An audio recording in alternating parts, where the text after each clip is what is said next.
நெகேமியா என்று சொன்ன உடனே எல்லாருக்கும் தெரியும், அவர் நல்லா ஜெபிக்கிறவர். நெகேமியா என்று சொன்ன உடனே அவர் எருசலேம் அலங்கத்தை கட்டினவர். அதுவும் 52 நாளைக்குள்ள கட்டி முடித்தார். அது எல்லாருக்கும் தெரிஞ்ச காரியம்தான். ஆனால் இன்றைக்கும் நம்ம நெகேமியாவுடைய காரியத்திலிருந்து நம்ம பார்க்க போகிறோம். முதலாவது பார்த்தீங்கன்னு சொன்னால், இஸ்ரவேல் மக்கள் எகிப்து தேசத்தில் அவங்க அடிமைகளாக இருந்தாங்க. கிட்டத்தட்ட 400 வருடங்கள் அவங்க அடிமைகளாக இருந்தாங்க. அவங்கள ஆண்டவர் மோசே மூலமாக விடுவித்தார். அதற்கு பின்பு கானானுக்குள் கொண்டு செல்லும்படியாக யோசுவாவை ஆண்டவர் அழைத்தார். யோசுவா அந்த மக்களை கானானுக்குள் எடுத்து சென்றார். அது மட்டுமல்ல, அங்கு இருந்த அந்த ராஜாக்கள் அந்த ஜாதிகளை எல்லாம் அழித்து அங்கே சுதந்திரித்து மக்களுக்கு பங்கிட்டு கொடுத்தார். அப்பொழுது யோசுவாவுடைய காலங்கள் முடிவடையும் பொழுது, யோசுவா 24 அதிகாரத்தில் பார்த்தீங்கன்னா தெரியும், அவரை கூப்பிட்டு மக்களை கூப்பிட்டு பேசுகிறார். பாருங்க, நானும் என் வீட்டாருமோ வென்றால் கர்த்தரையே சேவிப்போம். நீங்கள் யாரை சேவிப்பீங்க? கடைசி வர நீங்க பழைய நதிக்கு அப்புறத்திலிருந்து வந்த தேவர்களை யாரையும் நீங்க பார்க்க கூடாது. நீங்கள் யெகோவா தேவனை மாத்திரமே, கர்த்தரையே நீங்கள் சேவிக்கணும் அப்படின்னு சொல்லி பேசும்போது மக்கள் எல்லாரும் யோசுவா இடத்துல சொன்னாங்க, ஆம் சரி நாங்கள் அப்படியே செய்கிறோன்னு சொன்னாங்க. அந்த செய்தியை கேட்ட பின்புதான் யோசுவா தன்னுடைய கண்களை மூடினான். ஆனால் நாளடைவில் என்ன ஆனது என்றால், ஒவ்வொரு தலைமுறைகள் கடற கடற மக்கள் மறுபடியும் பின்வாங்கி பாவத்துக்குள்ளாக அவர்கள் விழுந்து விட்டார்கள். அப்பொழுது நிச்சயம் ஆண்டவர் என்ன செய்தார்? இந்த மக்கள் இன்னுமே என்னுடைய வழிகளை கை கொள்ளவில்லையே, மோசைக்கு கொடுத்த நியாயப்பிரமாணத்தை இவர்கள் மீறி நடக்கிறார்களே, இவர்களுக்கு என்ன பண்ணலாம் என்று சொல்லி ஆண்டவர் மறுபடியும் இவர்களை பாபிலோனுக்கு அடிமைகளாக அவர் அனுப்பிவிட்டார். பாபிலோனிலிருந்து நேபுகாத்நேச்சார் வந்து யூதர்களை எல்லாம் பிடிச்சு கொண்டு போயிட்டார். சிறை பிடித்து கொண்டு போயிட்டாங்க. அங்கே எருசலேம் அலங்கெல்லாம் உடைச்சு போட்டுட்டாங்க.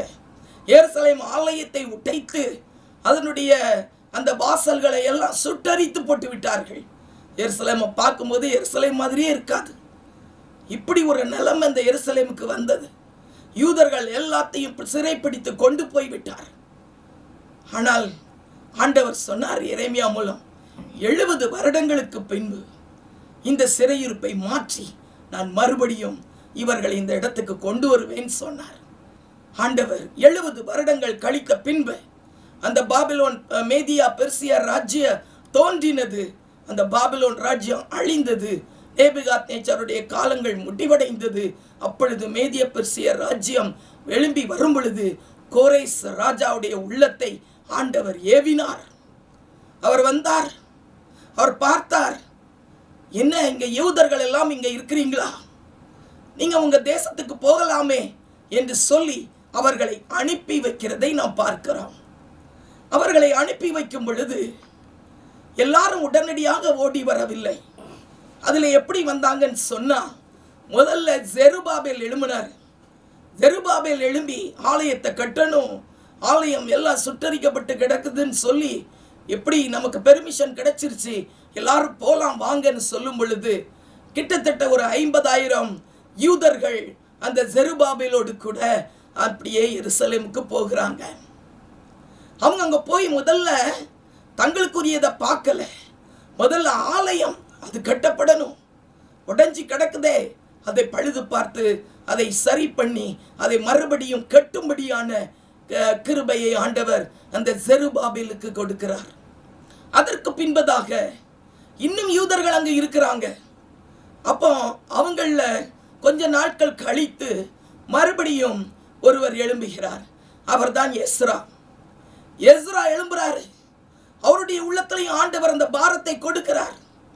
அவரும் சொல்றாரு, நானும் எருசலேமுக்கு போக போறேன், அங்குள்ள நிலைமைகளுக்காக நானும் சேர்ந்து ஏதாவது கட்ட வேண்டும், அந்த மக்களை ஆவிக்குரிய வாழ்க்கையில நடத்தணும், அந்த ஆலயங்கள்லாம் நல்லா கட்டி பிரதிஷ்டை பண்ணப்படணும், நானும் போக போகிறேன், யாரெல்லாம் என் கூட வர்றீங்கன்னு கேட்ட உடனே அவரோடு கூட ஒரு 2000 பேர் ரெடி ஆனாங்க. அப்போ எஸ்ராவோடு கூட கிட்டத்தட்ட 2000 பேர் யூதர்கள் மறுபடியும் எருசலேமுக்கு வந்து சேர்றாங்க. அதற்கு பின்பு கிட்டத்தட்ட ஒரு 13 வருடங்கள் கழித்து ஆண்டவர் நெகேமியாவுடைய உள்ளத்தில் அந்த பாரத்தை கொடுக்கிறார். அப்பொழுது நெகேமியா எங்கே இருக்கிறான்? சூசான் அரண்மனையிலே இருக்கிறான். சூசான் அரண்மனையிலே ராஜாவுக்கு பானபாத்திரக்காரனாக இருக்கிறார். இந்த பானபாத்திரக்காரன் போஸ்ட் வந்து எல்லாருக்கும் ஈஸியாக கிடைக்காது. ராஜாவுடைய உயிரை காப்பாற்றுகிற ஒரு உன்னதமான ஒரு பெரிய ஒரு பணி. அந்த பணியை யாருக்கும் சும்மா ஈஸியாக கொடுக்க மாட்டாங்க. ரொம்ப நம்பிக்கை உள்ள ஆளுக்கு தான் அந்த பதவியை கொடுப்பாங்க பாருங்க. ஆனால் நெகேமியாவுக்கு கர்த்தருடைய கண்களில் தயவு கிடைத்தது. ஆகையினாலே அவர் அந்த ராஜாவுக்கு பானபாத்திரக்காரனாய் அவர் மாறி இருக்கிறார். அதற்கு இன்னொரு காரியமும் சொல்லுவாங்க. ஒருவேளை நெகேமியா எஸ்தருடைய சொந்தக்காரங்களாக இருப்பாங்க. அதனால அவங்களுடைய சிபாரிசின் பேரில் இவருக்கு அந்த வேலை கிடைச்சிருக்கலாம் என்று கூட சரித்திரம் சொல்லுகிறது. பாருங்க, இந்த நெகேமியா ராஜாவுக்கு பானபாத்திரக்காரனாக இருந்தார். ஒரு நல்ல வேலை, எந்த கஷ்டமும் கிடையாது, நல்ல சாப்பாடு, இருக்கிறதுக்கு நல்ல இடம், எந்த கவலையும் இல்லை. அப்படியாக அவர் சந்தோஷமாக வாழ்ந்து கொண்டிருந்த நாட்களில் ஆண்டவர் நெகேமியாவுக்கு ஒரு பாரத்தை கொடுக்கிறார். பாருங்க, என்ன பாரம்! அந்த தேசத்தை குறித்த ஒரு பாரம். ஐயோ, என்னுடைய எருசலேம் எப்படி கிடைக்கிறது? அந்த எருசலேம்ல உள்ளவர்கள் எப்படி இருக்கிறார்கள்? என்னுடைய சொந்தக்காரங்கள், என்னுடைய பிரதர்ஸ்லாம் அங்கே இருக்கிறாங்களே. பாபிலோன்ல இருந்து நிறைய பேர் சிறைப்பிடிக்கப்பட்டவங்கெல்லாம் விடுதலையாக்கப்பட்டு எருசலேமுக்கு திரும்பினார்களே. அவர்களுடைய நிலைமை இப்பொழுது எப்படி இருக்கிறது? அவர்கள் என்ன செய்து கொண்டிருப்பார்கள்?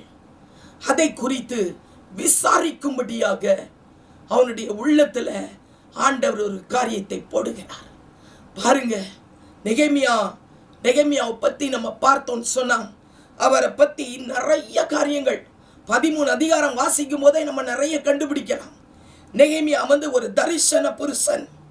நெகேமியா வந்து ஒரு திறமை பெற்றவன். அவன் ஜெபிக்கிறவன், அவன் வேலை செய்கிறவன், அவன் விசுவாசம் நிறைந்தவன், அவன் தைரியமானவன், துணிச்சல் உறுதி நிறைந்தவன், அவன் ராஜாவுக்கு பானபாத்திரக்காரன். அவன் எப்பொழுதும் ஆண்டவரையே தனக்கு முன்பாக அவன் நிறுத்துகிறவனாக இருந்தான். எந்த ஒரு காரியத்தை செய்தாலும் அதை செய்து முடிக்கும் திராணியை ஆண்டவர் அவனுக்கு கொடுத்திருந்தார்.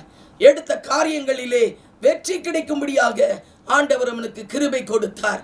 நெகேமியாவை பற்றி பார்த்தீங்கன்னு சொன்னா அவன் வந்து ஞானம் உள்ளவன், அவன் முன்மாதிரியானவன், அவன் உண்மையுள்ளவன், அவன் மனதுருக்கமுடையவன், தலைமைத்துவத்திலே சிறந்து விளங்கினவன், நிர்வாகத்திலேயும் நிதி காரியங்களிலேயும் உண்மையும் உத்தவமாய் இருந்து அவன் நடத்தினவன்.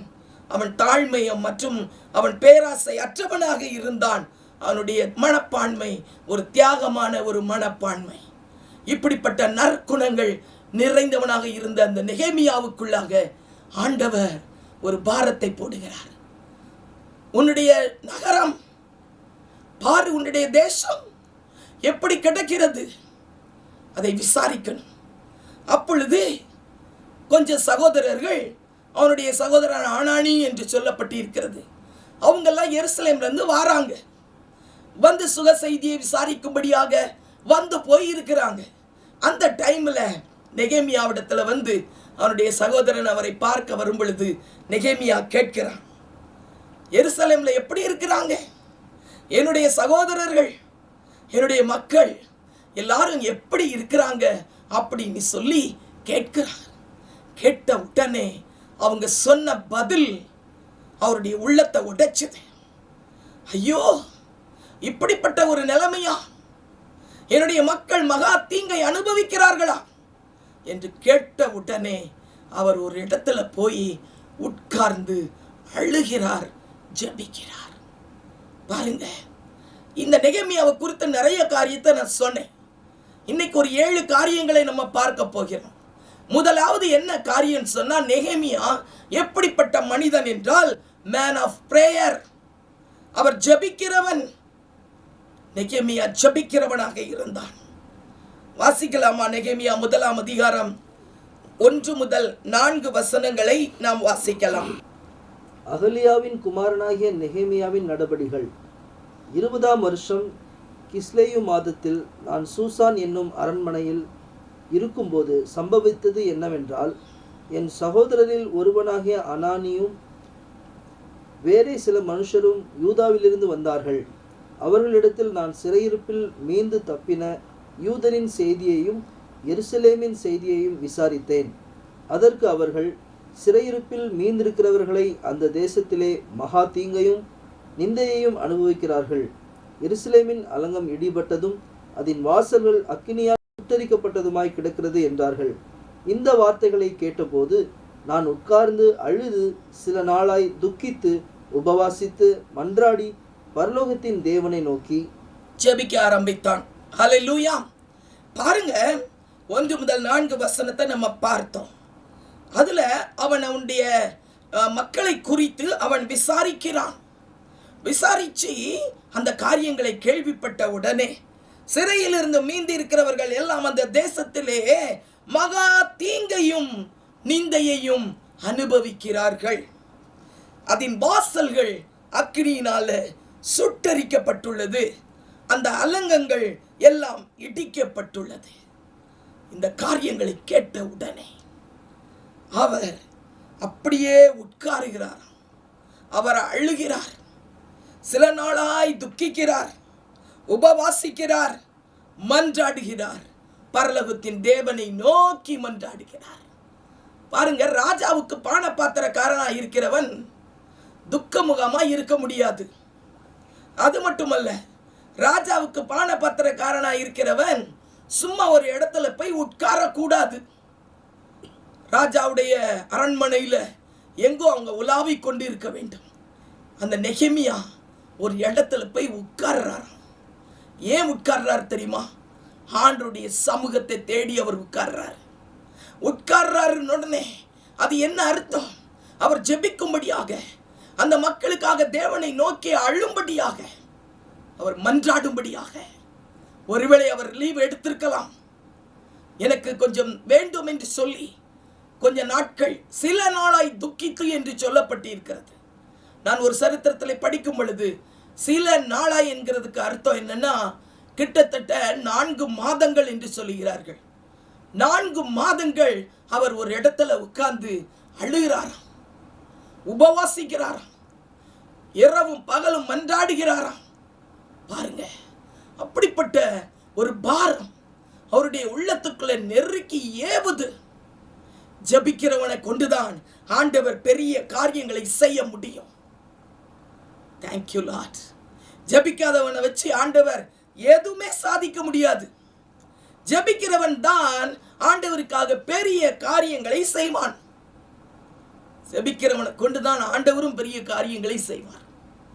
பாருங்க, இன்றைக்கு இந்த புதிய வருடம் 2024 ஆண்டவர் நமக்கு சொல்லுகிறார், நீங்க அதிகமாய் ஜெபிக்கணும், அதிகமாய் ஜெபிக்கணும். அழிந்து போகிற ஆத்துமாக்களுக்காக ஜெபிக்கணும். கஷ்டப்பட்டு கொண்டிருக்கிற நம்முடைய சகோதரர்களுக்காக, நம்முடைய மக்களுக்காக நாம் ஜெபிக்கணும். நெகேமியா போல நம்ம ஜெபிக்கணும். அவர் ஜெபிக்கிறார்.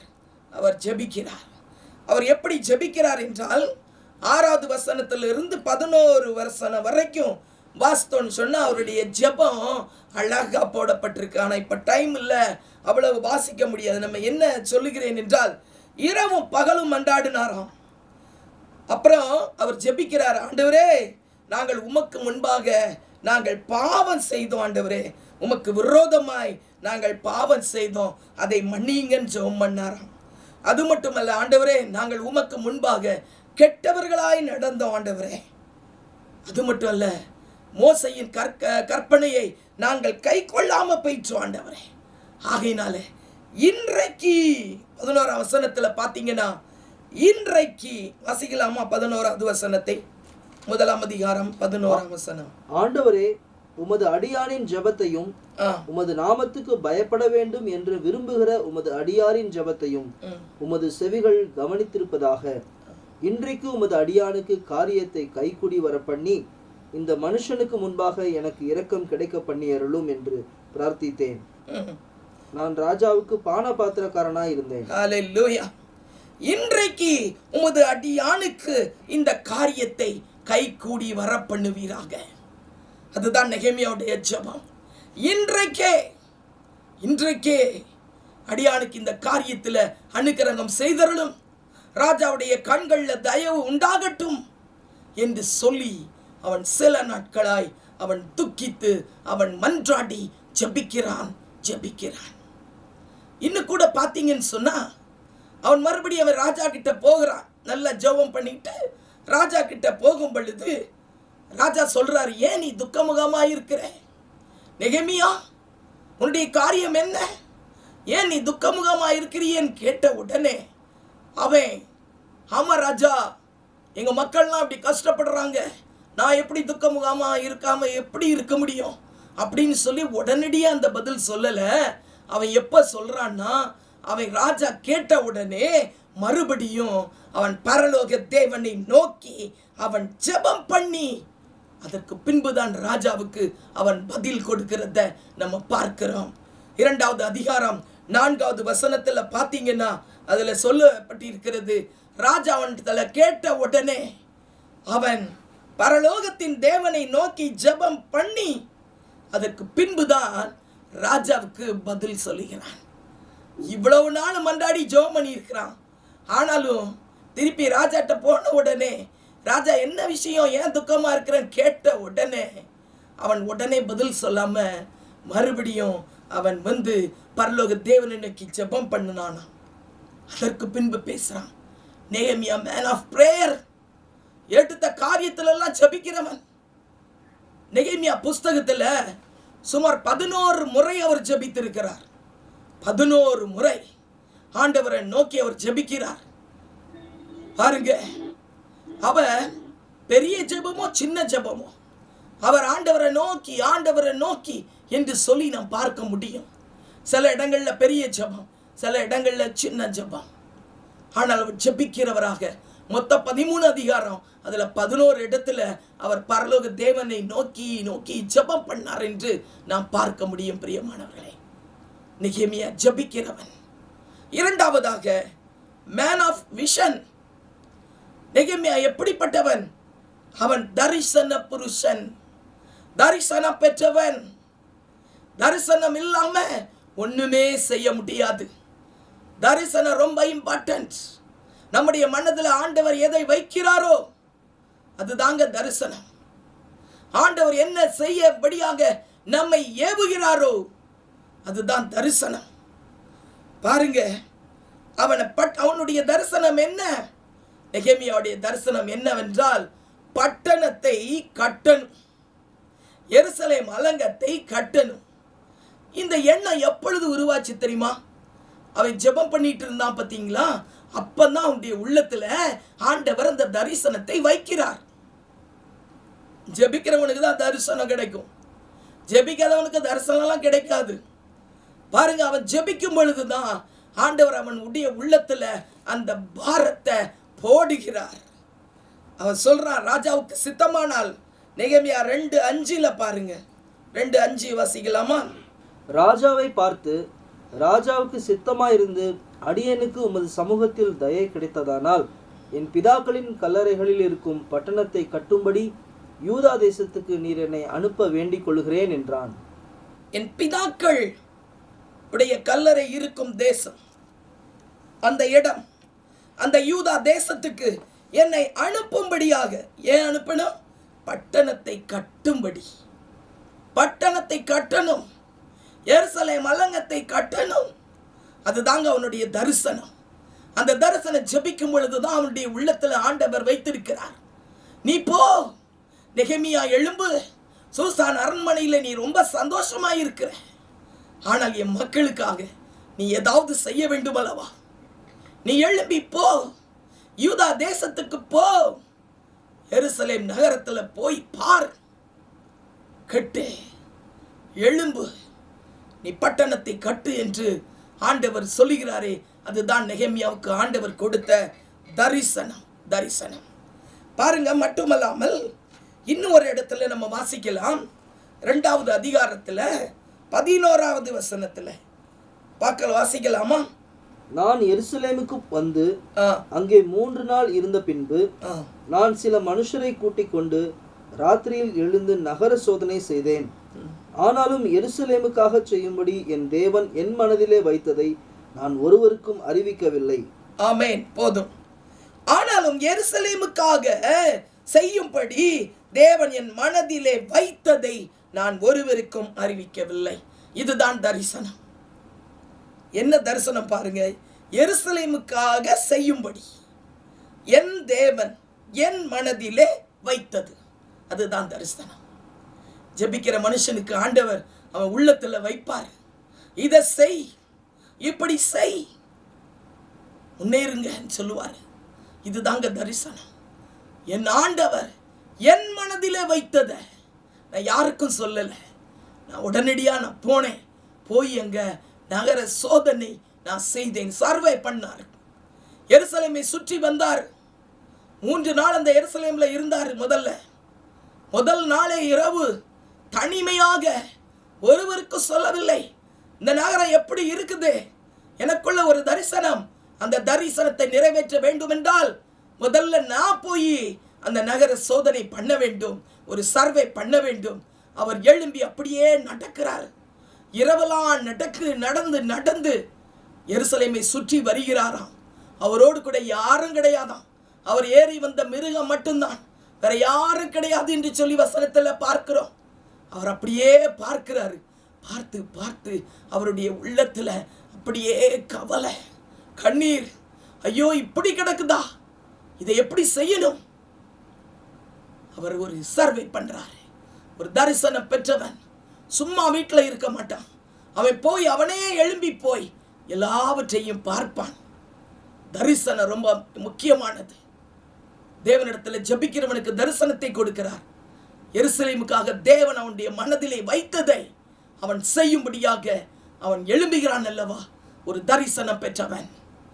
நெகேமியா, எங்களுடைய உள்ளத்தில் ஆண்டவர் எனக்கும் ஒரு தரிசனத்தை கொடுத்தார்.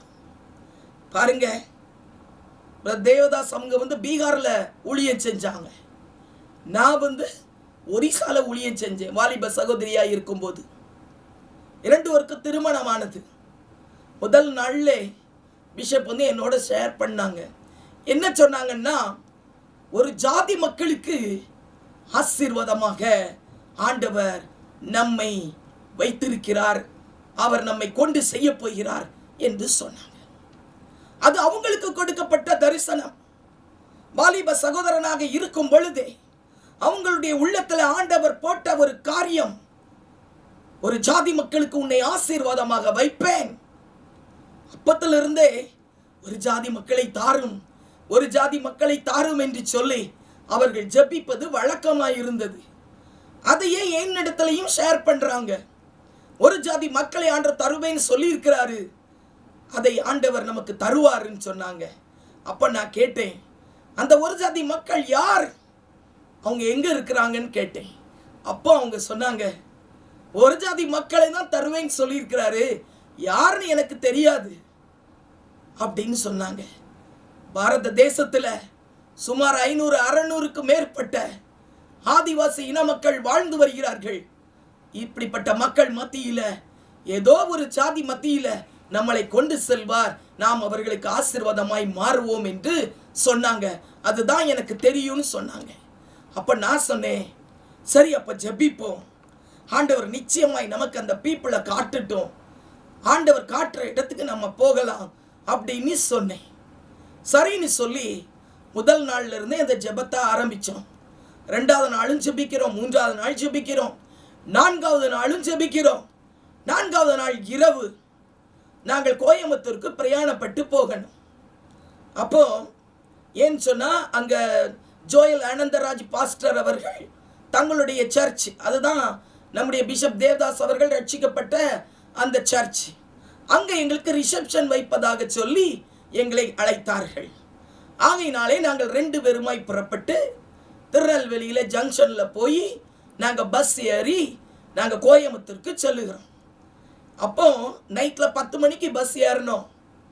12 மணி வரை பிஷப் தேவதாஸ் அவர்கள் என்னோட கூட பேச ஆரம்பித்தாங்க. பேசிக்கிட்டே போகிறோம். 12 மணி வரை நைட்டில் பேசுகிறோம். அதற்கு பின்பு பஸ்ஸில் எல்லாரும் அமைதியாயிட்டாங்க, லைட்லாம் அணைச்சிட்டாங்க, எல்லாம் தூங்க ஆரம்பிச்சாச்சு. அப்போ பிஷப் தேவதாஸ் அவங்களும் தூங்க ஆரம்பித்தாங்க. ஆனால் எனக்குள்ள ஆண்டவர் சொல்கிறாரு, எப்பொழுதும் நீ வாலிப மகளாக இருக்கும் பொழுது பஸ்ஸில் ட்ராவல் பண்ணி போனீன்னா என் கூட தான் நான் பேசுவேன். எனக்கு அப்படி ஒரு வழக்கம் இருந்தது பிரியமானவர்களே. நான் வாலிப பிராயத்தில் எங்கே நான் ட்ராவல் பண்ணி போனாலும் கூட நான் பக்கத்தில் இருக்கிறவங்ககிட்ட நான் பேச மாட்டேன். நான் அப்படியே கண்ணை மூடி ஜெபிப்பேன். இல்லைன்னு சொன்னால் நான் பைபிள் எடுத்து வாசிப்பேன். யார்கிட்டையும் எதுவுமே பேச மாட்டேன். அப்படியே அமைதியாக உட்கார்ந்துருப்பேன். ஒன்று ஜெபம், இல்லைன்னா வேத வாசிப்பு. இந்த ரெண்டில் ஒன்று தான் நான் என்னுடைய வாலிப பிராயத்தில் ட்ராவலில் பண்ணிக்கிட்டு இருந்தது. அப்போ இன்றைக்கு நான் ஜெபிக்கவும் இல்லை, பைபிளும் வாசிக்கலை. அப்படியே இவங்க கூட பேசிக்கிட்டே இருந்தேன். 12 மணி வரை பேசி முடிச்சுட்டு அவங்க தூங்க ஆரம்பித்த உடனே ஆண்டவர் என் கூட பேசினார். உடனே நான் என்ன பண்ணேன், ஆண்டவரே நான் உம்மிடத்தில் பேசாமல் நான் தூங்க போகிறது இல்லை, நான் உம்மிடத்தில் பேசுகிறேன்னு சொல்லி நான் ஆண்டவரை நோக்கி ஜெபிக்க ஆரம்பித்தேன். அமைதியான சூழ்நிலை. அப்படியே ஜெபிக்கிறேன், ஏசப்பா ஏசப்பா என்று சொல்லி ஆண்டவரிடத்துல பேச ஆரம்பித்தேன். பேசிக்கிட்டே இருந்தேன் பாருங்க. ஒரு கிட்டத்தட்ட ஒரு 20 மினிட்ஸ் நான் ஆண்டவர்கிட்ட பேசினேன். அந்த நேரத்தில் திடீரென்று சொல்லி என்னுடைய கண்களுக்கு ஒரு தரிசனத்தை ஆண்டவர் கொடுத்தார். கைகளிலே வில் அம்புகளை பிடித்து கொண்டு காடுகளுக்குள்ளேயும் குகைகளுக்குள்ளேயும் ஓடிக்கொண்டிருக்கிற மக்களை காட்டி, இந்த ஜாதி மக்களை தான் உங்களுக்கு நான் தரப்போகிறேன் பிள்ளைகளே என்று சொல்லி எங்க 2 பேருக்கும் தலையிலே கை வைத்து ஆசீர்வதித்து எங்களை இந்த மலங்காட்டில் கொண்டு வந்து விட்டுட்டு ஆண்டவர் போய்விட்டார். இதுதான் தரிசனம். எனக்கே டவுட், இது தரிசனமா, இது சொப்பனமா, இது என்ன திடீரென்று வருகிறதே. அப்ப நான் யோசிக்கிறேன், தூங்கவே இல்லையே, நான் ஜெபித்து கொண்டு தானே இருக்கிறேன். அப்ப இது சொப்பனம் கிடையாது, இது தரிசனம் என்று எனக்குள்ளாக நன்றாக புரிந்து விட்டது. ஆண்டவர் காட்டின தரிசனம். கைகளில் வில்லம்பு வைத்திருக்கிற மக்களை காட்டினார். உடனடியாக நான் அவர்களை எழுப்பி சொன்ன இந்த காரியத்தை ஷேர் பண்றேன், இப்படி ஒரு தரிசனம் கிடைத்தது என்று சொன்னேன். உடனே அவங்க சொன்னாங்க, நீ நீ வேலை செஞ்ச அந்த ஒரிசால இப்படிப்பட்ட மக்கள் இருக்கிறாங்களான்னு கேட்டாங்க. அப்ப நான் சொன்னேன், அங்க இப்படிப்பட்ட மக்கள் கிடையாது, வேற வேற காரியங்களை கையில வச்சிருப்பாங்க, ஆனா வில் அம்புகளை அவங்க கையில் எடுத்து அலைய மாட்டாங்கன்னு சொன்னேன். உடனே அவங்ககிட்ட நான் கேட்டேன், நீங்க ஒர்க் பண்ணீங்களா, அந்த பீகார்ல அப்படிப்பட்ட பீப்புள் இருக்காங்களான்னு கேட்டேன். அப்ப அவங்களும் சொன்னாங்க, நான் பார்த்த இடத்துலையும் அப்படிப்பட்ட பீப்புள் இல்லைன்னு சொன்னாங்க. அப்போ நம்ம ஜெபிப்போம், தேடுவோம், அப்பா இந்த பாரத தேசத்தில் இப்படிப்பட்ட மக்கள் எங்க இருக்கிறாங்கன்னு பார்க்கலாம் என்று சொல்லி பேசிவிட்டு நாங்கள் தூங்கிவிட்டோம். 3வது நாளிலே ஆண்டவர் எங்களுக்கு இந்த மக்களை காட்டினார். ஆண்டவர் பாருங்க, இந்த பீல் மக்கள் யார், இவங்க எங்க வாழ்றாங்க, குஜராத்தில் அவங்க இருக்கிறாங்க, அவங்க ராஜஸ்தான் மத்திய பிரதேசத்திலையும் இருக்கிறாங்க, இவங்க கைகளில் வில் அம்ப வச்சிருப்பாங்க, அவங்க வேட்டையாடுறதுக்கு அல்ல, அவங்க ஒருவரோடு சண்டை போடுவாங்க. இந்த மக்கள் பெயர் பீல் என்று சொல்லி ஒரு சர்வே ரிப்போர்ட் எங்களுக்கு IMS ஆஃபீஸில் இருந்து எங்களுக்கு கிடைச்சிது. உடனே நாங்கள் அதை பார்த்து, நாங்கள் இந்த இடத்துக்கு போகிறோம் ஐயா, எங்களை அனுப்பி வைங்கள் என்று சொல்லி நாங்கள் இந்த பீல் மக்களை நோக்கி ஓடி வந்தோம். இதுதான் ஆண்டவர் எங்களுக்கு கொடுத்த தரிசனம். தரிசனம் பெற்றவன் தான் காரியங்களை நிறைவேற்ற முடியும். தரிசனம் இல்லாமல் எந்த காரியத்தையும் செய்ய முடியாது. ஆண்டவர் கொடுத்த தரிசனத்தின்படியே இன்றைக்கு ஆண்டவர் 38 வருடங்கள் நடத்தி வருகிறார். பாருங்க, எவ்வளவு பெரிய காரியத்தை ஆண்டவர் செய்து கொண்டிருக்கிறார். நம்முடைய கண்களுக்கே ஆச்சரியமாயிருக்குதல்லவா. நெகேமியாவுக்கும் ஆண்டவர் கொடுத்த தரிசனம், ஆண்டவர் என் மனதிலே வைத்ததை நான் ஒருவருக்கும் அறிவிக்கவில்லை. அவன் அப்படியே எருசலேமுக்கு எழும்பி அவர் போய் அவர் சர்வே பண்ணி அந்த காரியங்களை அவர் செய்யும்படியாக அவர் ஆயத்தமாகிறதை நாம் பார்க்கிறோம். ஹல்லேலூயா. பாருங்க, அதை பார்த்து விட்டு அடுத்த நாள் அவர் என்ன செய்கிறாரு, எல்லாரையும் கூட்டுறாரு. இஸ்ரவேல் மக்களை வாங்க பாரு, நான் நெகேமியா வந்திருக்கிறேன், இரவெல்லாம் போய் நான் பார்த்துட்டு வந்துட்டேன், இனிமேல் இந்த மாதிரி நிந்தை நமக்குள்ளே இருக்கக்கூடாது என்று சொல்லி அவன் ஒரு காரியத்தை சொல்லுகிறான். 2வது அதிகாரம் 17வது வசனம் வாசிக்கலாமா? பின்பு நான் அவர்களை நோக்கி, எருசலேம் பாழாயிருக்கிறதையும் அதன் வாசல்கள் அக்கினியால் சுட்டரிக்கப்பட்டு கிடக்கிறதையும் நாம் இருக்கிற சிறுமையையும் பார்க்கிறீர்களே. நாம் இனி நிந்தைக்குள்ளாய் இராதபடிக்கு எருசலேமின் அலங்கத்தை கட்டுவோம் வாருங்கள் என்று சொல்லி, எருசலேமின் அலங்கத்தை கட்டுவோம் வாருங்கள். அப்படியே 18வது வசனத்தையும் வாசிக்கலாமா? என் தேவனுடைய கரம் என்மேல் நன்மையாக இருக்கிறதையும் ராஜா என்னோட சொன்ன வார்த்தைகளையும் அவர்களுக்கு அறிவித்தேன்.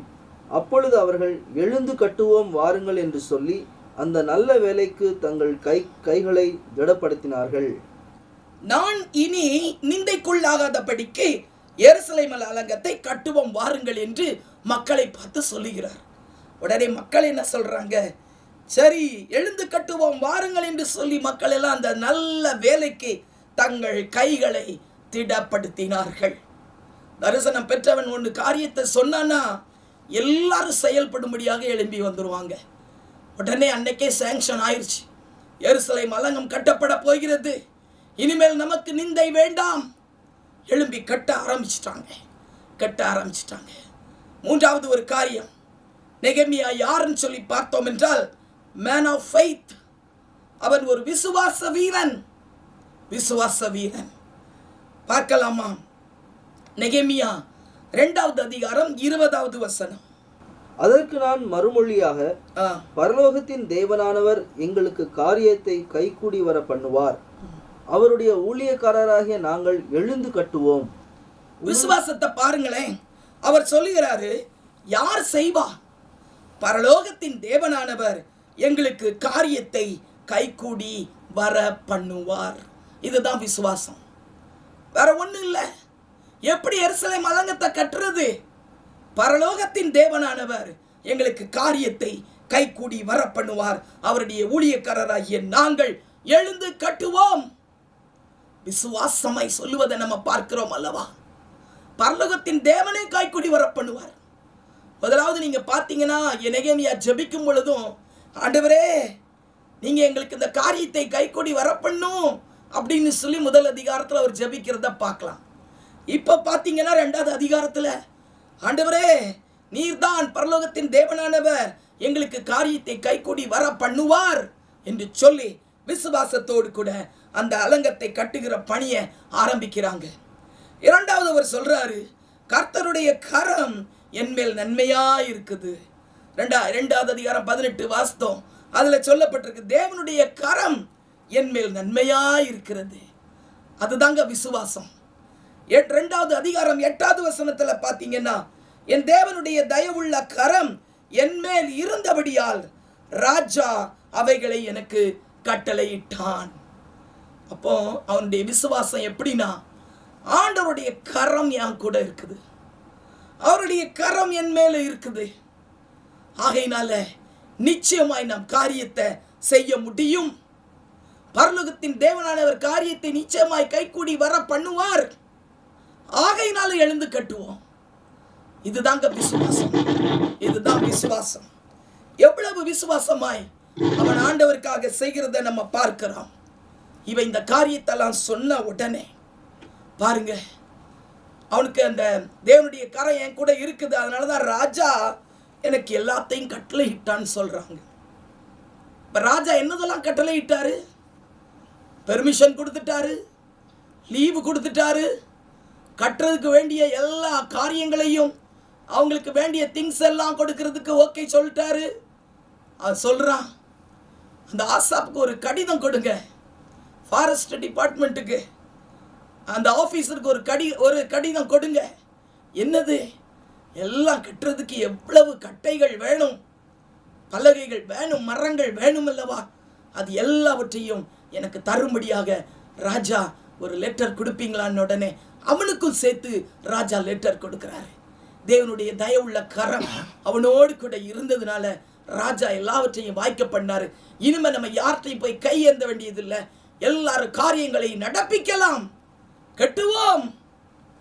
அவர் நம்மோடு கூட இருக்கிறார், அவருடைய கரம் இருக்குது, அவர் கைக்குடி வரப்பண்ணுவார் என்று சொல்லி விசுவாசத்தோடு கூட அவன் சொன்ன உடனே எல்லாரும் எழும்பிட்டாங்க.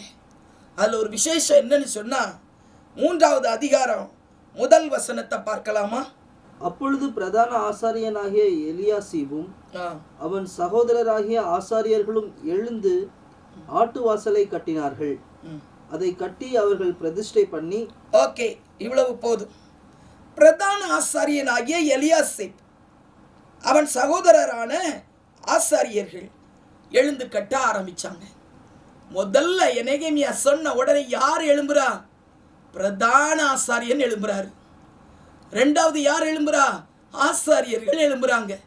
3வது ஜனங்கள் எல்லாம் எழும்புறாங்க.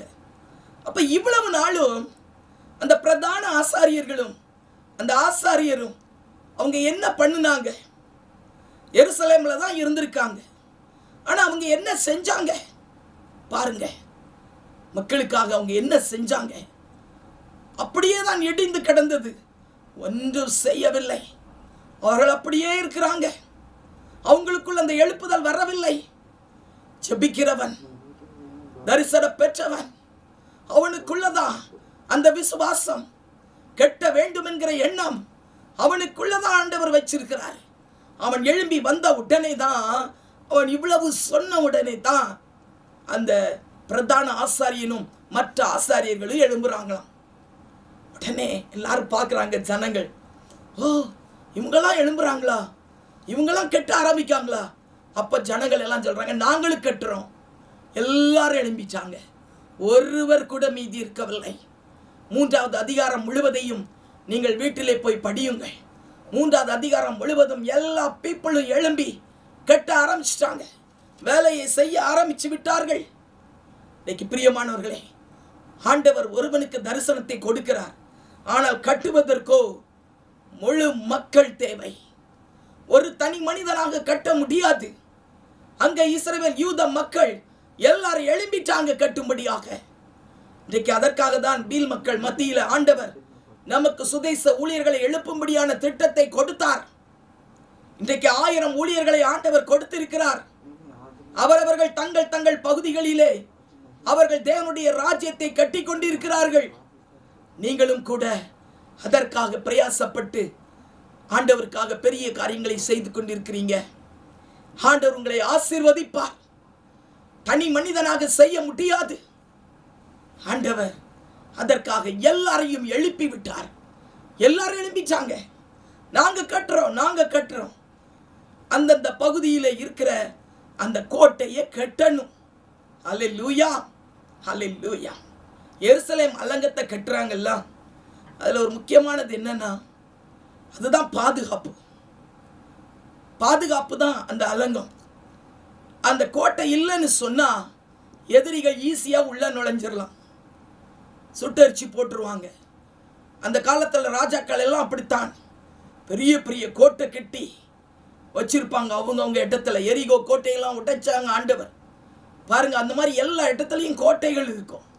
ஏன்னு சொன்னால் தங்களை பாதுகாத்து கொள்ளும்படியாக, சத்துருக்களில் இருந்து தங்களை பாதுகாக்கும்படியாக பெரிய கோட்டையை கட்டுவாங்க. அப்புறம் முன்னாடி ஒரு கேட் இருக்கும், அது நல்ல இரும்பு கேட் இருக்கும். அதில் காவல் காக்கிறவர்களும் இருப்பாங்க. அப்போ யாராவது யுத்தத்துக்கு வந்துட்டாங்கன்னா உடனே பார்ப்பாங்க, உடனே எக்காலத்தை ஊதுவாங்க, மக்கள் எல்லாம் திரண்டுருவாங்க. அது இந்த கோட்டையை கட்டுறாங்க பாருங்க, அந்த அலங்கம். அதை சுற்றிலும் தண்ணி, அது குளம் இல்லை, அது ஒரு வாய்க்கால் மாதிரி கட்டி வச்சிருப்பாங்க. அந்த வாய்க்காலுக்குள்ள முதலைகள் கிடக்கும். அதுதான் ஆதி காலத்தில் செஞ்சாங்க. ஏன் முதலைகளை போட்டு வச்சிருவாங்க? அப்போதான் எதிரிகள் வந்து இந்த தண்ணியை கடந்து கோட்டை மேலே ஏறி வர முடியாது. இப்படி தான் பண்ணினாங்க. இந்த கோட்டையும் கூட அவ்வளவு உயரமாக கட்டுவாங்களாம், 40 அடிக்கு மேலே கட்டுவாங்களாம், பெரிய கோட்டை. இதுதான் பாதுகாவல். இந்த பீப்புள் எல்லாம் சொல்றாங்க, நாங்கள் எல்லாம் எங்கெங்க இடத்துல கட்ட வேண்டிய பொறுப்பை நாங்கள் எடுத்துக்கொள்கிறோம், நாங்கள் கேட்டுறோம். உடைஞ்ச இடத்தெல்லாம் கட்டுறோம், அந்த பெரிய கோட்டையையும் நாங்கள் கட்டுகிறோம் என்று அவர்கள் எழும்பி அவர்கள் கட்டுவதை நாம் பார்க்கிறோம். நான்காவதாக பார்ப்போம் என்றால், நெகேமியா யார், எப்படிப்பட்ட புருஷன் என்றால் மேன் ஆஃப் கரேஜ். அவர் தைரியம் உள்ளவன். அவனுக்குள்ள ஒரு தைரியம் இருந்தது பாருங்க. தரிசனம் இருக்கலாம், ஜெபம் இருக்கலாம், விசுவாசம் இருக்கலாம், ஆனால் ஒரு தைரியமும் தேவை. தைரியம் இல்லைன்னு சொன்னா இந்த காரியத்தை யாரும் செயல்படுத்த முடியாது. ஒரு தைரியம் தேவை. ஏன் தைரியம் தேவை என்றால், நம்ம ஏதாவது ஒரு காரியத்தை, பெரிய காரியத்தை செய்யணும்னு வரும் பொழுது நமக்கு எதிராக நிறைய எதிராளிகள் வருவாங்க, விரோதிக்கிறவங்க எழும்புவாங்க, தடை பண்ணுவாங்க, கொலை பண்ணுவோன்னு சொல்லுவாங்க, எல்லாரும் எழும்புவாங்க.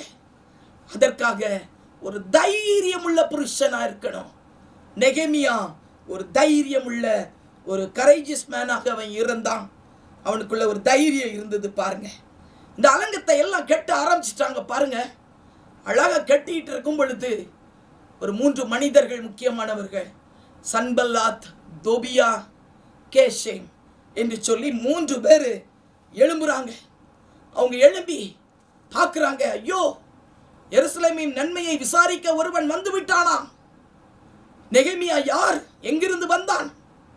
ஐயோ, இந்த எருசலேமின் நன்மையை விசாரிக்க ஒருவன் வந்துட்டானே, இந்த வேலையை எப்படியாவது ஓய பண்ணுவோம், இதை கட்ட விடக்கூடாது என்று சொல்லி அவர்கள் எதிராளிகளாக அவர்கள் எழும்பி அவர்களை நிந்திக்கிறதை நாம் பார்க்கிறோம். நெகேமியா 2வது அதிகாரம் 19வது வசனம். ஓரோனியனான சன்பல்லாத்தும் அம்மோனியனான தொபியா என்னும் ஊழியக்காரனும் அரபியனான கேஷேமும் இதை கேட்டபோது எங்களை பரியாசம் பண்ணி எங்களை நிந்தித்து, நீங்கள் செய்கிற இந்த காரியம் என்ன? நீங்கள் ராஜாவுக்கு விரோதமாக கலகம் பண்ண போகிறீர்களோ என்றார்கள். நீங்கள் செய்கிற இந்த காரியம் என்ன? அவர்கள் எழும்பி பரியாசம் பண்ணாங்க. இன்னைக்கு ஆண்டவருக்காக செய்யும் பொழுது நிறைய பேர் நம்மளை பரியாசம் பண்றவங்க எழும்புவாங்க. அதை கண்டு பயப்படக்கூடாது, தைரியமா இருக்கணும். ராஜாவுக்கு விரோதமாய் கலகம் பண்ண போறீங்களோ, சும்மானாலும் ஒரு காரியத்தை போடுறாங்க, பயம் காட்டுறாங்க. நீங்கள் செய்கிற இந்த காரியம் என்ன என்று சொல்லி அவர்கள் எதிராக பேசுகிறத பார்க்கிறோம். அது மட்டுமல்ல, நெகேமியா 4வது அதிகாரம் 1வது வசனத்தை வாசிக்கலாம். அதில் சன்பல்லாத் என்பவன் எழும்பி அவன் நிறைய காரியத்தை சொல்றான். நாங்கள் அலங்கத்தை கட்டுகிற செய்தியை சன்பல்லாத் கேட்டபோது அவன் கோபித்து எரிச்சல் அடைந்து யூதரை சக்கந்தம் பண்ணி, 2வது வசனம், அந்த அற்பமான யூதர் செய்கிறது என்ன? அவர்களுக்கு இடம் கொடுக்கப்படுமோ? பலியிடுவார்களோ? ஒரு நாளிலே முடித்து போடுவார்களோ? சுட்டரித்து போடப்பட்டு மண்மேடுகளான கற்களுக்கு உயிர் கொடுப்பார்களோ என்று தன் சகோதரருக்கும் சமாரியாவின் சேனைக்கு முன்பாக சொன்னான். 3. அப்பொழுது அம்மோனியனாகிய தொபியா அவன் பக்கத்தில் நின்று, அவர்கள் கட்டினாலும் என்ன, ஒரு நரி ஏறி போனால் அவர்களுடைய கல் மதில் இடிந்து போகும் என்றான். ஆமென். அவங்க கட்ட ஆரம்பிச்ச உடனே அவங்களுக்கு எதிராளிகளாக 3 பேர் எழும்புறாங்க. முதல்ல சொல்றாங்க, நீங்க செய்யற காரியம் என்னங்கிறாங்க. அதுக்கப்புறம் நீங்க பாத்தீங்கன்னா அந்த சன்பல்லாத் சொல்றான், கோபப்பட்டு எரிச்சல் அடைந்து, அந்த அற்பமான யூதர் செய்கிறது என்ன? இந்த அற்பமான யூதர் என்ன செய்ய போறான்? இவன் ஒன்றும் செய்ய முடியாது என்று சொல்லி அவங்க கேலி பண்றாங்க. இவங்க எப்படி, இவங்களுக்கு யார் இடம் கொடுக்க முடியும்? இவங்க என்ன பலியிட போறாங்க? இதெல்லாம் சுட்டரித்து போடப்பட்டு கிடக்குதே, இவங்க என்ன செய்வாங்க? அது மட்டுமல்ல, தோபியா எழும்பி சொல்றாரு, இவங்க கெட்டட்டும் பரவாயில்ல, கெட்டினாலும் கூட என்னத்தை கெட்ட போறாங்க? ஒரு நரி மேலே ஏறினா கூட இவங்க மதில் இடிந்து போகும். 5வது வசனத்தில் பார்த்தீங்கன்னா, கட்டுகிறவர்களுக்கு மனமடிவு உண்டாக பேசினார்கள். 8வது வசனத்தை பார்த்தீங்கன்னா, எருசலேமின் மேல் யுத்தம் பண்ணவும் வேலையை தடுக்கவும் கட்டுப்பாடு பண்ணினார்கள். வேலையை தடுத்துடணும், அவங்கள வேலை செய்ய விடக்கூடாது, அதற்கு எதிராக போராடணும், யுத்தம் பண்ணணும். எந்த ஒரு காரியத்தை செய்தாலும் பிசாசானவன் அவன் எதிர்த்து போராடுவான். அதற்கு நமக்கு தைரியம் தேவை. அது மட்டுமல்ல, எதிர்க்கிறவர்கள் ஒரு பக்கம், இன்னொரு பக்கம் இந்த காரியங்களை எல்லாம் கேட்ட உடனே யூத மக்கள் எருசலேம் அலங்கத்தை கட்டி கொண்டு இருந்தார்கள் அல்லவா, அவர்கள் எல்லாரும் பயந்துட்டாங்க. நெகேமியா மட்டும் பயப்படலை. அவர் அப்படியே நிற்கிறாரு. எல்லாம் ஒரு பக்கத்தில் எதிராளிகள், அவன் இப்படிலாம் கேலி பண்ணுறாங்க, நிந்த பண்ணுறாங்க. ஆனால் இவங்க கெட்டுட்டும் அதெல்லாம் கீழே விடிஞ்சு விழப்போகுதுன்னு சொல்கிறாங்க. ஆனால் கட்டி கொண்டு இருந்த யூத மக்கள் இருக்கிறாங்க அல்லவா, அவங்க எல்லாரும் இந்த வார்த்தைகளை கேட்டு பயந்து விட்டாங்க. அவங்க பயந்து சொல்கிறாங்க, ஐயோ எங்கள் பலன்லாம் குறைஞ்சி போகுதே, நாங்கள் இந்த எருசலேம் அலங்கத்தை கட்டவே முடியாது என்று சொல்லி நெகேமியாவிடத்தில் வந்து முறையிடுறாங்க. 4வது அதிகாரம் 10வது வசனத்தை பார்க்கலாம், வாசிக்கலாம். அப்பொழுது யூத மனிதர், சுமைகாரரின் பலன் குறைந்து போகிறது, மண்மேடு மிச்சமாயிருக்கிறது, நாங்கள் அலங்கத்தை கட்டக்கூடாது என்றார்கள். எங்கள் பலன் குறைந்து போகிறது, நாங்கள் இந்த அலங்கத்தை கட்டக்கூடாது என்கிறாங்க. அது மட்டுமல்ல, அதற்கு கீழே நீங்க வாசித்தீங்கன்னா, சத்துருக்கள் வந்து எங்களை கொன்று போடுவோன்னு சொல்றாங்க, அந்த வேலையை ஓய பண்ணுவோன்னு சொல்றாங்க. இப்படி அங்கே எத்தனை முறை வந்து முறையிட வந்தாங்கன்னு சொன்னா 12வது வசனத்துல பார்த்தா தெரியும். 10 விசை அவர்கள் வந்து முறையிட்டு இருக்கிறாங்க. எவ்வளவு பெரிய தடை பாருங்க. ஒரு அலங்கத்தை கட்டுற ஒரு பெரிய டாஸ்க், அதை முடிக்க விடாதபடிக்கு எதிராளிகள் எழும்புறது ஒரு பக்கம், சொந்த ஜனங்கள் கொஞ்சம் கெட்டுறோன்னு சொல்லி எழும்புனாங்க. அவங்களும் மனமடைஞ்சு போய் இனிமேல் எங்களால் கட்ட முடியாது, நாம் எப்படி அலங்கத்தை கட்டுவோங்கிற நிலைமைக்கு வந்துட்டாங்க. ஆனால் ஒரே மனிதன் நெகேமியா, அவன் தைரியமாக எழும்புகிறதை பார்க்கலாம். 4வது அதிகாரம் 14வது வசனத்தை வாசிக்கலாம். அதை நான் பார்த்து எழும்பி பிரபுக்களையும் அதிகாரிகளையும் மற்ற ஜனங்களையும் நோக்கி, அவர்களுக்கு பயப்படாதிருங்கள், அவர்களுக்கு பயப்படாதிருங்கள். நெகேமியா சொல்ற வார்த்தை, எல்லா அதிகாரிகள் எல்லாம் பார்த்து மக்களையும் பார்த்து அவன் சொல்லுகிற வார்த்தையை பாருங்க. அவர்களுக்கு நீங்கள் பயப்படாதிருங்கள், நீங்கள் மகத்துவமும் பயங்கரமுமான ஆண்டவரை நினைத்து உங்கள் சகோதரருக்காகவும் உங்கள் குமாரருக்காகவும் உங்கள் குமாரத்திகளுக்காகவும் உங்கள் மனைவிகளுக்காகவும் உங்கள் வீடுகளுக்காகவும் யுத்தம் பண்ணுங்கள் என்றேன். நீங்கள் யுத்தம் பண்ணுங்கள். யாரை நினைத்து யுத்தம் பண்ணணுமா? ஆண்டவரை நினைச்சுக்கோங்க.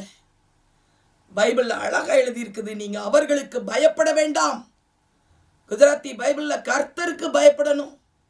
அவங்க எழுதியிருக்காங்க, பயப்படத்தக்க அந்த ஆண்டவர், அவரையே நினைச்சு கொள்ளுங்க, வேற யாரையும் நினைக்க வேண்டாம். அவரை நினைச்சு என்ன பண்ணணுமா? யுத்தம் பண்ணுங்கள். யுத்தம் பண்ணுங்க. யாருக்காக? உங்களுக்காக, உங்க சகோதரனுக்காக, உங்கள் குமாரர், உங்கள் குமாரத்திகள், உங்களுடைய மனைவி, உங்களுடைய வீடுகள் எல்லாவற்றையும் பாதுகாக்கும்படியாக யுத்தம் பண்ணுங்கள்.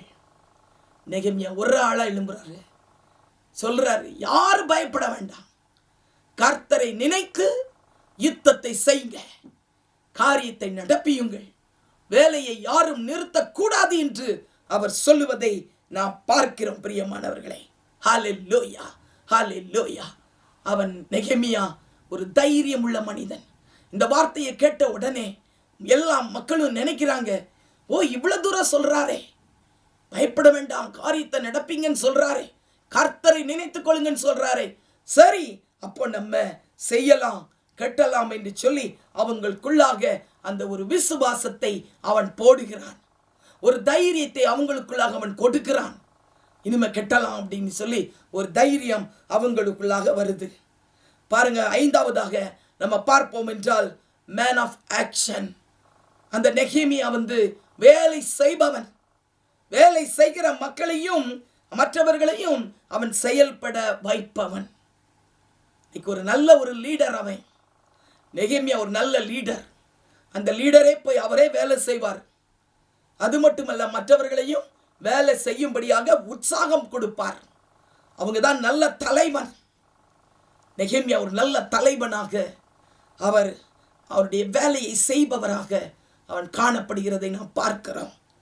அப்ப பாருங்க, அவர் சொல்றாரு, இனிமே எழுப்பி நம்ம கட்டுவோன்னு சொல்றான். உடனே அவர் சொல்றாரு, தைரியமா இருங்கன்னு சொன்ன உடனே அவர் ஒரு காரியத்தை சொல்றார். என்ன செய்யறாருன்னா, அண்டையிலிருந்து நம்மளை பாதுகாக்கும்படியாக, இந்த சத்துருக்கள்ல இருந்து நம்மளை பாதுகாக்கும்படியாக பாதி பேர் வேலை செய்யுங்க, மீதி பாதி பேர் என்ன பண்ணணுமா, ஈட்டியையும் பரிசையையும் எல்லாவற்றையும் வில்லையும் கையில் கவசத்தையும் பிடித்து கொண்டு நில்லுங்கள் என்று சொல்றார். அப்போ அவர் சொல்றார், பாதி வர நிறுத்திட்டார். வில்லு அம்பு கவசம் எல்லாம் வச்சுட்டு நில்லுங்க. எதிராளிகள் வந்தா உடனே அவங்களோடு கூட போராடும்படியாக எல்லாரும் நில்லுங்க. நிறுத்திட்டார். மீதி பாதி வர சொல்றாரு, நீங்க அமைதியா உள்ள வேலை பாருங்க, உள்ள வேலை பாருங்க. ஆனா ஒரு காரியத்தை அவர் சொல்றாரு, உள்ள வேலை பார்க்குறவங்களும் எப்படி வேலை பார்க்கணுமா தெரியுமா? ஒரு கையில ஈட்டியை பிடிச்சிருக்கணும் ஆயுதத்தை, இன்னொரு கையில அவங்க வேலை செய்யணும், கட்டுமான பணியை செய்யணும். நெகேமியா 4வது அதிகாரம் 17வது வசனம். அலங்கத்திலே கட்டுகிறவர்களும் சுமை சுமக்கிறவர்களும் சுமை ஏற்றுகிறவர்களும் அவரவர் ஒரு கையினாலே வேலை செய்து மறு கையினாலே ஆயுதம் பிடித்திருந்தார்கள். மறு கையினாலே ஆயுதம் பிடித்திருந்தாங்க. பாருங்க, எல்லாம் விரோதிகள். ஆனா என்ன செய்யணும்? விரோதிகள் வந்துட்டாங்கன்னு படுத்துறவா? வேலையை நிறுத்திடலாமா? நோ நோ நோ, வேலையை நிறுத்த முடியாது. காரணத்தை கொண்டு ஒரு கையில் ஆயுதத்தை பிடிங்க, இன்னொரு கையினால வேலை செய்யுங்க. பிரியமானவர்களை, இன்றைக்கு அப்படிப்பட்ட வேலை செய்கிறவர்கள், ஊழியம் செய்கிறவர்களை ஆண்டவர் தேடிக்கொண்டிருக்கிறார். எல்லாரும் வேலை செய்ய வேண்டும் என்று சொல்லி வைக்கிறத நம்ம பார்க்கிறோம். உடனே எல்லாரும் என்ன பண்றாங்களாம்? பட்டயத்தை, இன்னும் கூட பார்த்தீங்கன்னா பட்டயத்தை தங்கள் இடுப்புல கட்டி கொண்டு வேலை செய்தார்கள். பட்டயத்தை இடுப்புலையும் கட்டிக்கோங்க அப்படின்னு சொல்லிட்டார். சத்தியம் என்னும் கச்சை, பட்டயன்னு சொல்லும் பொழுது வேதாகமம். ஹல்லேலூயா. ஆயுதத்தை கையில பிடிங்கன்னு சொல்றாங்க. அதுதான் ஆவிக்குரிய ஆயுதம், அது வேதாகமம். நம்ம என்ன செய்யணும்? இன்னைக்கு நம்ம கையில ஆயுதத்தை பிடிச்சிட்டு நிற்க வேண்டியதில்லை. நமக்கு ஆண்டவர் கொடுத்திருக்கிற அந்த ஆவிக்குரிய அந்த பட்டயம் என்னதுன்னு சொன்னா வேதாகமம். இன்னைக்கு நல்லா பைபிள் வாசிக்கணும். வசனத்தினால நம்முடைய உள்ள நிரம்பி இருக்கணும். அப்பதான் பிசாசை ஜெயிக்க முடியும். அப்பதான் நம்ம பிசாசை தோற்கடிக்க முடியும். உங்க உள்ளம் வசனத்தினாலே நிறைந்திருக்க வேண்டும். பிரியமானவர்களே, அதிகமாக பைபிள் வாசிங்க. இந்த வருடத்துல தீர்மானம் பண்ணி வாசியுங்க. வசனத்தினால உங்க மனம் நிரம்பி இருக்கட்டும். அப்பதான் பிசாசை நம்ம வீழ்த்த முடியும், நாம் செயல்பட முடியும். ஹல்லேலூயா. சத்தியம் என்னும் கச்சையை இடுப்புல கட்டி கொள்ளுங்க. Thank you Lord Jesus. அவங்க நெகேமியா சொல்றாரு, இது மட்டுமல்ல, எக்காலம் ஊதுகிறவன் என் பக்கத்துல நிற்பான். நீங்க எல்லாம் ஒவ்வொரு முக்கில் வேலை செஞ்சிட்டு இருப்பீங்க. சப்போஸ் ஏதாவது எதிராளி வந்துட்டனா உடனே என்ன பண்ணணும்னா, அந்த எக்காலம் ஊதுகிறவன் ஊதுவான். உடனே நீங்க எல்லாரும் இங்க ஓடி வந்துடணும் அப்படின்னு ஒரு அட்வைஸ் பண்ணி அவங்கள வேலை செய்ய வைக்கிறான். வேலை ரொம்ப பெரிய வேலை. இந்த மக்கள் எப்படி வேலை செஞ்சாங்களாம்? சூரியன் உதிக்கும் போதே இருந்து வேலை செய்வாங்களாம், நட்சத்திரம் தோன்ற வரைக்கும் வேலை செய்வாங்க.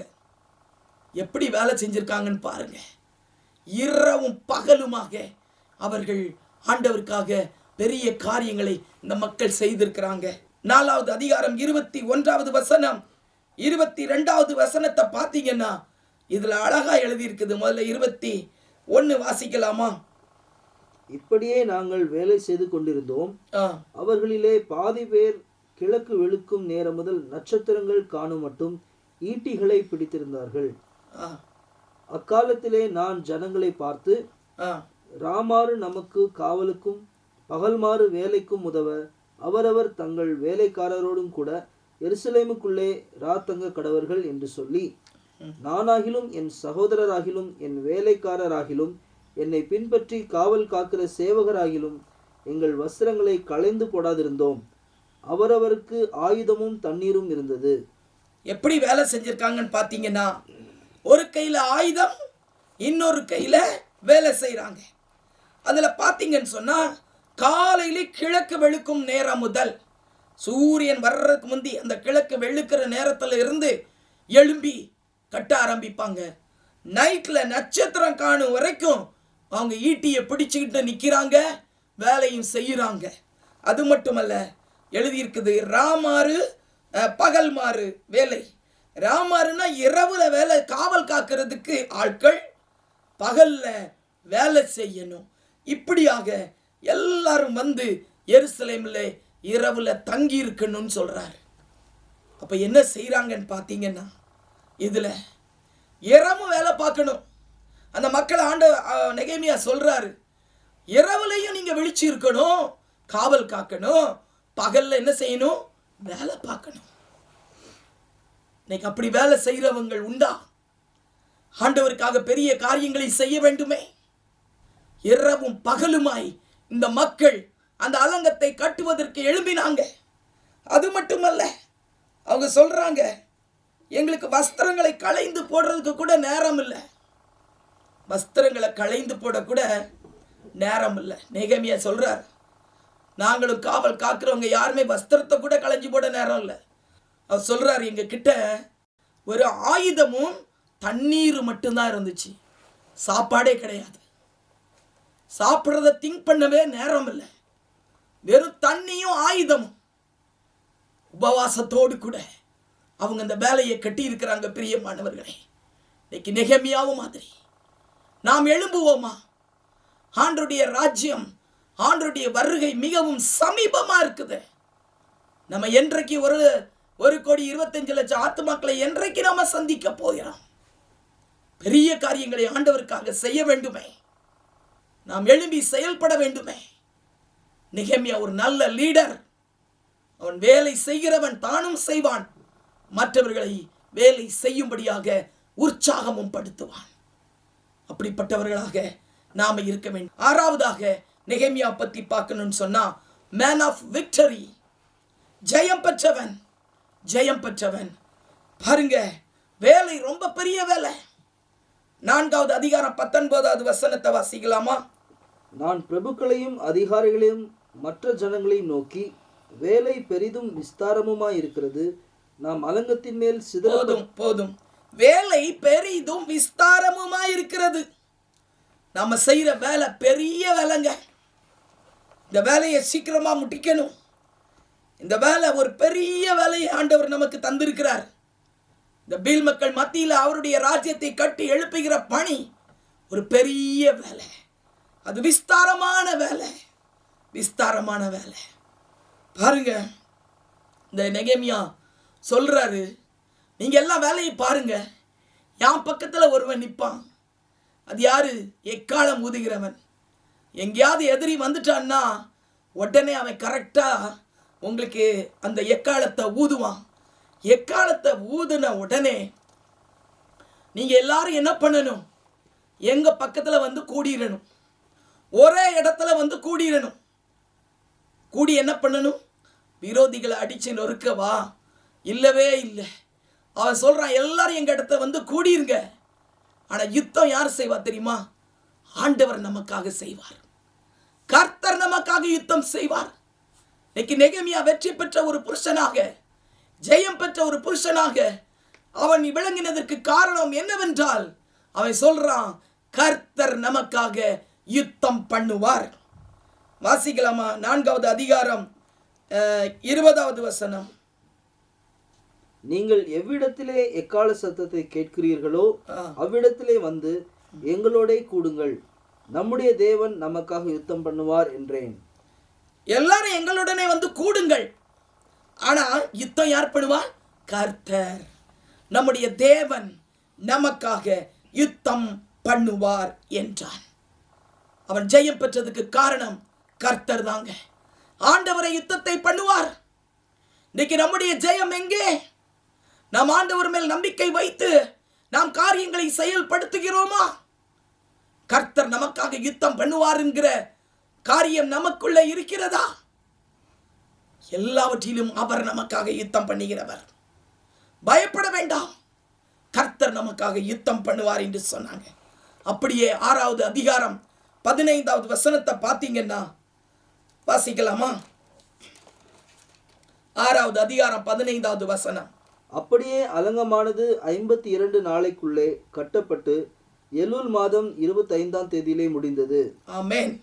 அப்படியே அலங்கமானது 52 நாளைக்குள்ளே கட்டப்பட்டு அது முடிந்தது. ஹல்லேலூயா, 52 நாளையில ஆண்டவர் கொடுத்த ஒரு பெரிய திட்டத்தை, அந்த டாஸ்க் அவன் முடிச்சிட்டான். அதுக்கு எல்லாரும் ஹெல்ப் பண்ணாங்க. அவை மட்டுமல்ல, எருசலேம் பீப்பிள் எல்லாருமே வந்து அவனுக்கு கை கொடுத்தாங்க. விரோதிக்கிறவங்க வந்தாங்க. அந்த விரோதிக்கிறவங்கள பார்த்தவன் ஒண்ணுமே சொல்லலை. அவங்கள பார்த்து அவன் பயப்படலை. அவங்க என்ன ஒரு பக்கம் கத்திட்டு இருக்கட்டும், நம்ம வேலையை பார்ப்போம்.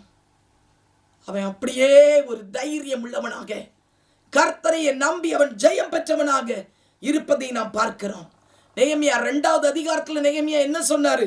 பரலோகத்தின் தேவனானவர் எங்களுக்கு காரியத்தை கைக்கூடி வர பண்ணுவார் என்று சொன்னான்.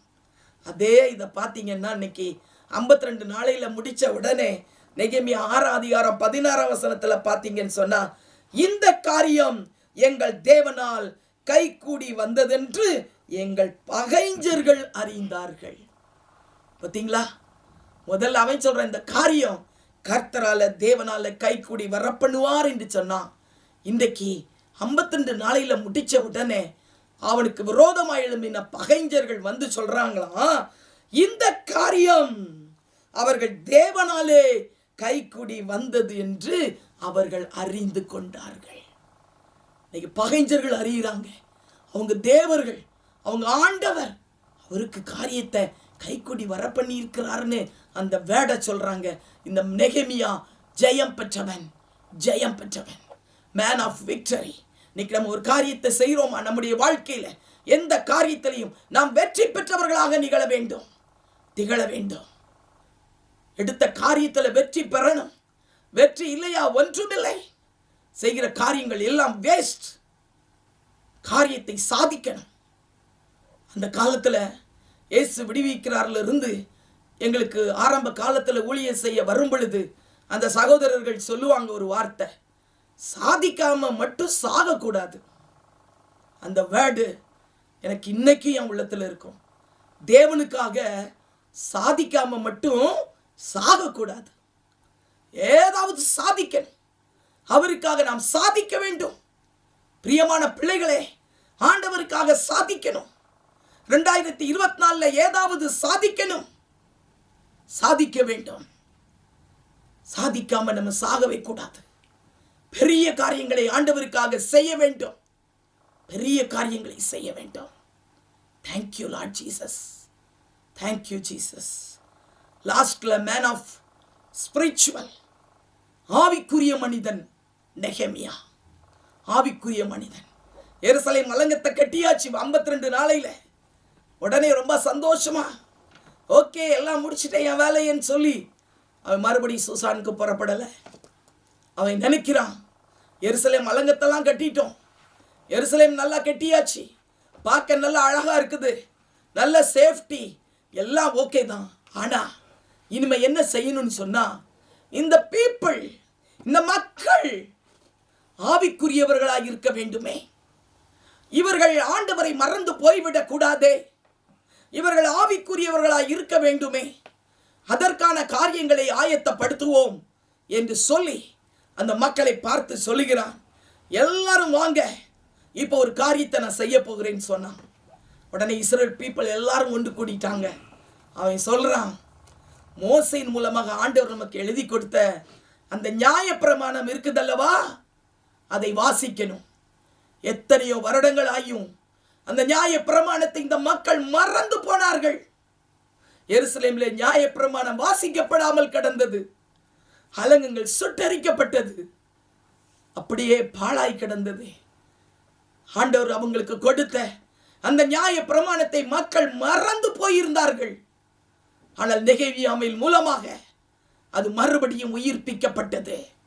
அவன் சொல்லுகிறான், வேத பாரகரான எஸ்ராவை அழைக்கிறான், எஸ்ரா எழும்பி வா, இந்த மக்கள் எல்லாருக்கும் இந்த நியாய பிரமாணத்தை வாசித்து நாம் காட்ட வேண்டும், அவர்களுக்கு அதை நினைவு ஊட்ட வேண்டும்.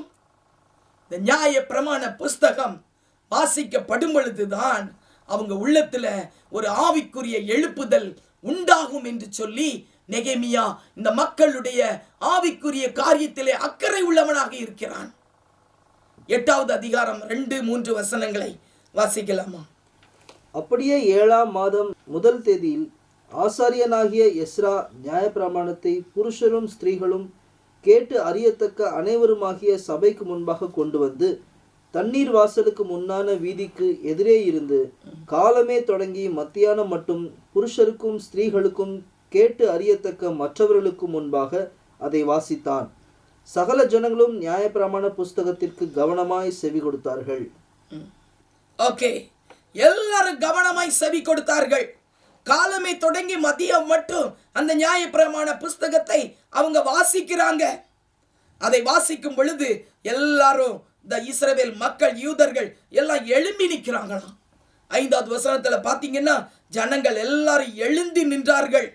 அது மட்டுமல்ல, அவங்க ஆண்டவருக்கு மரியாதையை செலுத்தி அவங்க அப்படியே நின்று ஆண்டவரை ஸ்தோத்தரிக்கிறாங்க.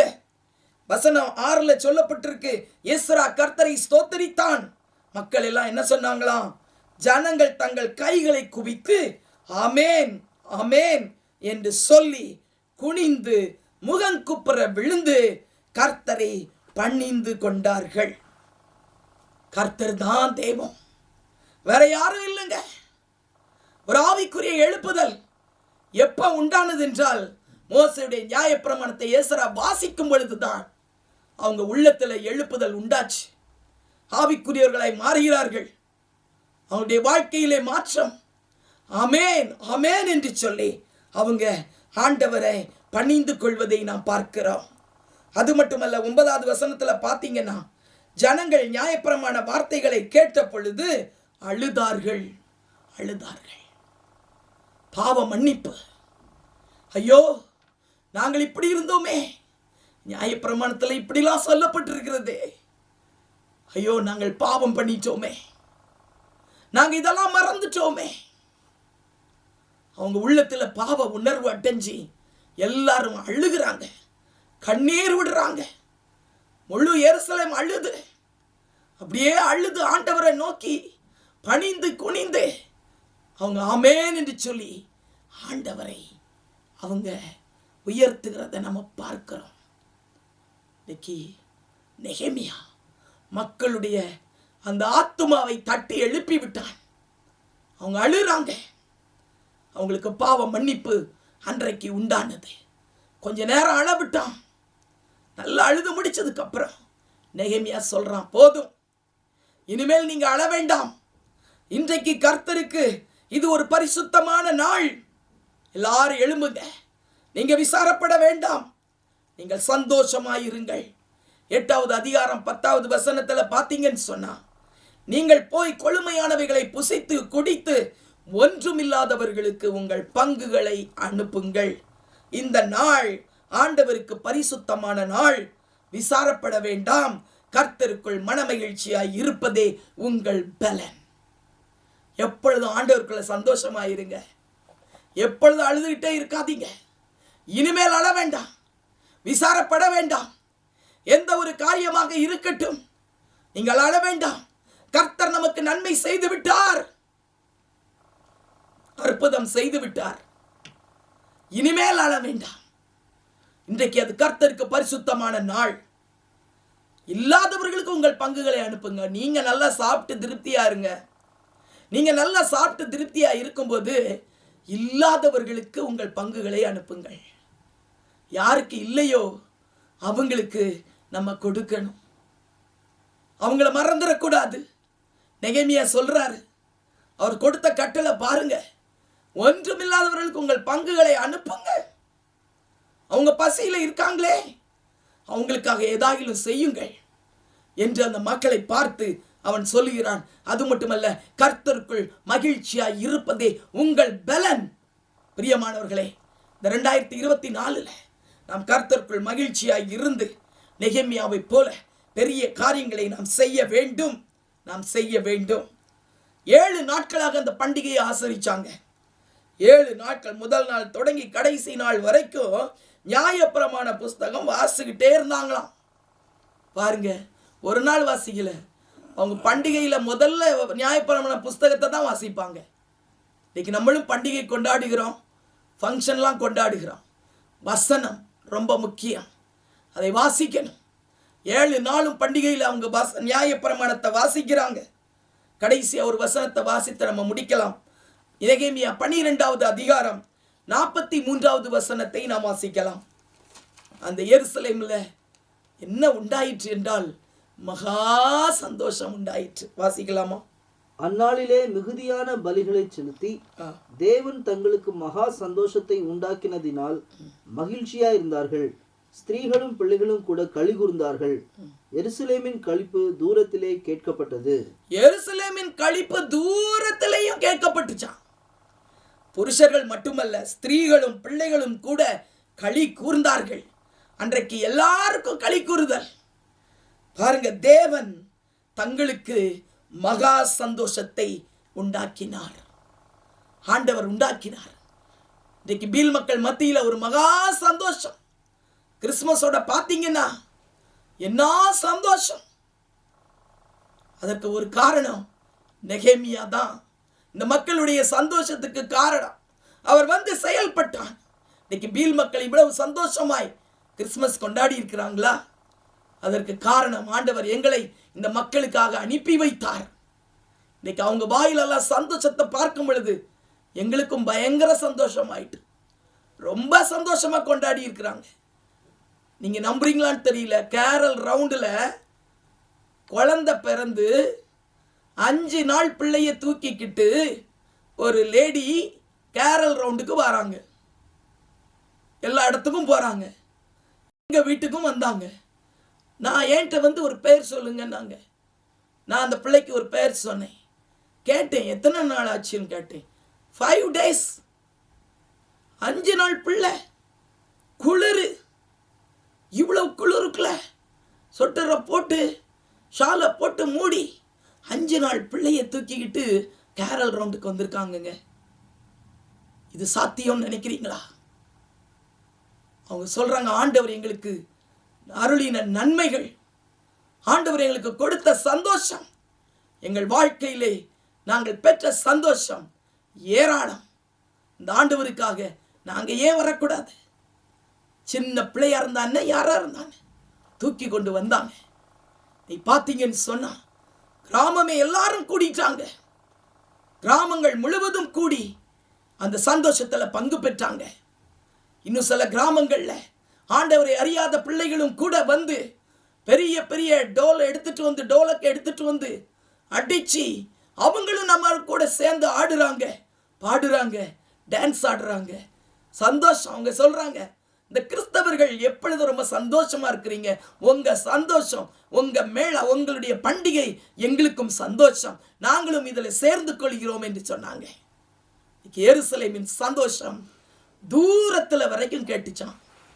இன்னைக்கு இங்க பண்ணுற சந்தோஷம் அது அங்க தூரம் வரைக்கும் மற்ற இடங்களுக்கு அது கேட்கும்படியாக ஆண்டவர் கிருபை பாராட்டினார். இன்னைக்கு பாருங்க, நெகேமியாவுடைய வாழ்க்கையிலே ஆண்டவர் செய்த காரியங்கள். 52 நாளைக்குள்ள அலங்கத்தை கட்டி முடிச்சார். மக்களுடைய ஸ்பிரிச்சுவல் வாழ்க்கையை தட்டி எழுப்பினார். அவருக்கு ஆண்டவர் கொடுத்த தரிசனத்தை நிறைவேற்றினார். Thank you Lord Jesus. 7 காரியங்களை நான் உங்களுக்கு சொன்னேன். அந்த நெகேமியா மேன் ஆஃப் பிரேயர், அவன் ஜெபிக்கிறவனாக இருந்தான். அது மட்டுமல்ல, மேன் ஆஃப் விஷன், அவன் தரிசனம் உள்ளவனாக இருந்தான். 3வது மேன் ஆஃப் ஃபெய்த், அவன் விசுவாச வீரனாக இருந்தான். 4வது மேன் ஆஃப் கரேஜியஸ், அவன் தைரியம் உள்ளவனாக இருந்தான். 5வது மேன் ஆஃப் லீடர், அவன் வந்து பயங்கரமான ஒரு லீடர். அவன் செயல்படுபவனாகவும் மற்றவர்களை செயல் பண்ணுகிறவனாகவும் அவன் இருந்தான். 6வது மேன் ஆஃப் விக்டரி, அவன் ஜெயம் பெற்றவன். கடைசியாக 7வது மேன் ஆஃப் ஸ்பிரிச்சுவல், அவன் ஒரு ஆவிக்குரிய மனிதனாக இருந்தான். பிரியமானவர்களே, இன்னைக்கு ஆண்டவர் நெகேமியாவோடு பேசின ஆண்டவர் உங்களோடு கூட பேசிக் கொண்டிருக்கிறார். நீ நெகேமியாவை போல எழும்புவாயா? உன்னை ஆண்டவர் சிறிய காரியத்துக்காக இல்லை, பெரிய காரியத்தை செய்யும்படியாக ஆண்டவர் உங்களை அழைத்திருக்கிறார். 2024 நெகேமியாக்களாக செயல்படுவோமா? எல்லா காரியத்தையும் முடிக்கும்படியாக ஆண்டவர் கிருபை செய்வார். 1,25,00,000 ஆத்துமாக்களை நாம் சந்திக்கிறவர்களாய் மாற முடியும். பெரிய எழுப்புதலை ஆண்டவர் இந்த மக்கள் மத்தியிலே கட்டளையிடுவார். உங்களுக்கும் ஆண்டவர் அற்புதம் செய்வார். உங்களுடைய வாழ்க்கையிலேயும் ஆண்டவர் உங்களை கொண்டு பெரிய காரியங்களை செய்வார். யூ ஆர் நெகேமியா. நெகேமியாக்குள்ள இருந்த தரிசனம், நெகேமியாக்குள்ள இருந்த ஜெப விண்ணப்பத்தின் ஆவி, நெகேமியாக்குள்ள இருந்த விசுவாசம், தைரியம், அந்த லீடர்ஷிப், தேங்க்யூ லார்ட், நமக்குள்ள உண்டா? நம்ம ஜெபிக்கும்படியாக எழுந்து நிற்போம்.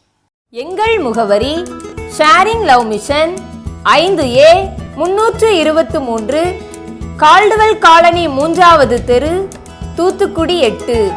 தொடர்புக்கு 9345675468.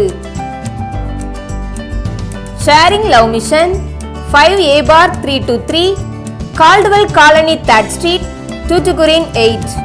Phone 9345675468.